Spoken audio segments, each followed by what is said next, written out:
We are candidates taking coaching at the Cavalier Institute and we have some doubts. May we clear them? Most welcome. Why not? This is the crux of the whole thing. It's training. You need to clarify the doubt before you proceed for the SSB. Thank you, sir. Friends, please ask. Sir, I am a repeater candidate for IFS. Sir, my question is that, sir, do repeater candidates have any sort of disadvantage while appearing again for the selection center? Can I answer that question? Sir, please go ahead, sir. Answer that. You see, there is no disadvantage for any repeaters. The answer that you got to answer yourself, why am I a repeater? Was my PPDT wrong? Was I screened out? Or was I conferenced out? So in this analysis, you will get your answer yourself. But yes, if you are a multiple repeater, like what I get in my coaching that I do out here, I have some candidates who come here for 4 to 5 times from the same SSB, particularly Air Force Board, Mysore. Now, if you are the 4th time repeater into the same SSB, obviously those people must be looking at what was wrong. So the answer is there is no disadvantage, but the answer is yes also. If you are a repeater multiple times, there is something that you need to retrospect as to what exactly happened, right? So my answer to you is no, there is no disadvantage. But the answer is also yes, that since you are a repeater multiple times, you have to prove something different from all your previous attempts to become the winner there. Correct. Understood? That's all what I'm trying to think, but the answer is no. I have experience of having selected a 8-time repeater as a GTO in 24 SSB. But if you are a repeater, remember one thing, you start with a disadvantage. You have to prove it otherwise. Have I answered you? Yes, Sir. sir. So I have a doubt, sir. Bolo. So I am a serving candidate from Army. Okay. How much is the importance of oral communication in English for selection of service selection group? Because most of the Army candidates are from rural background.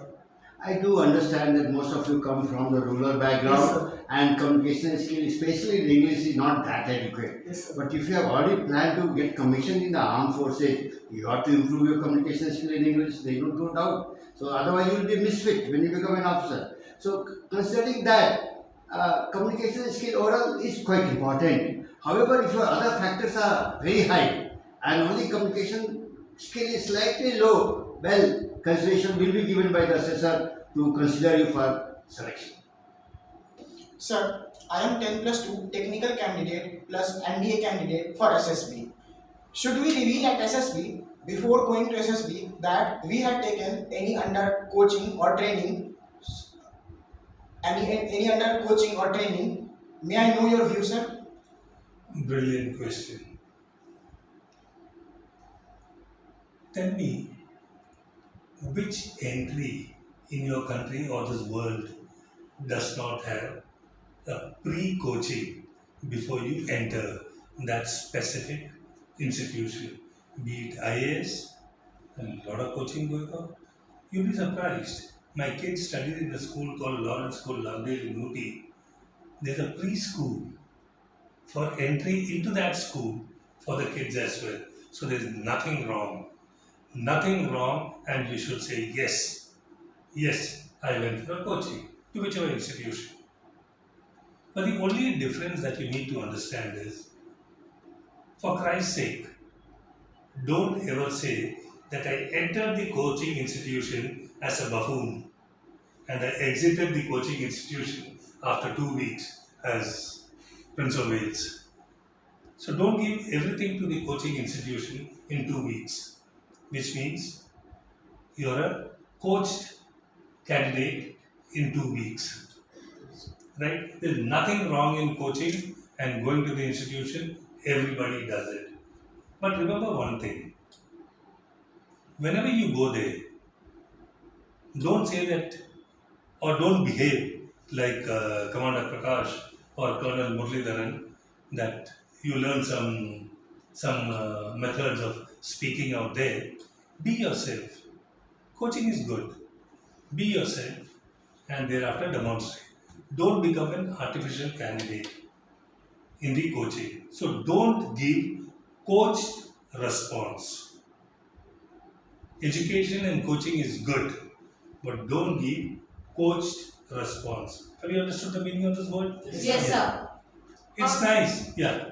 Any doubts? Yeah, next. Okay. So then, what you need to understand, he's going to ask you the next question. What did you learn from whichever coaching institute that you went? And why did you go there? Sir, I went there, I knew nothing, but when I came out from there, I was brilliant. No. The answer should be very simple. Like all other coaching institutions in this world, IAS, IPS, schools, medical, engineering, whatever.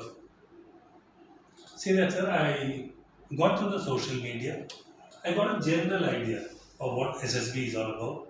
I wanted to have a practical semblance of what actually happens in the SSB, hence I went there. So to be honest, yes, I was educated. And that gave me a little more, but it did not change me from personality A to personality B. I just got my fair enough education and that's it. Now this question is okay for a fresher.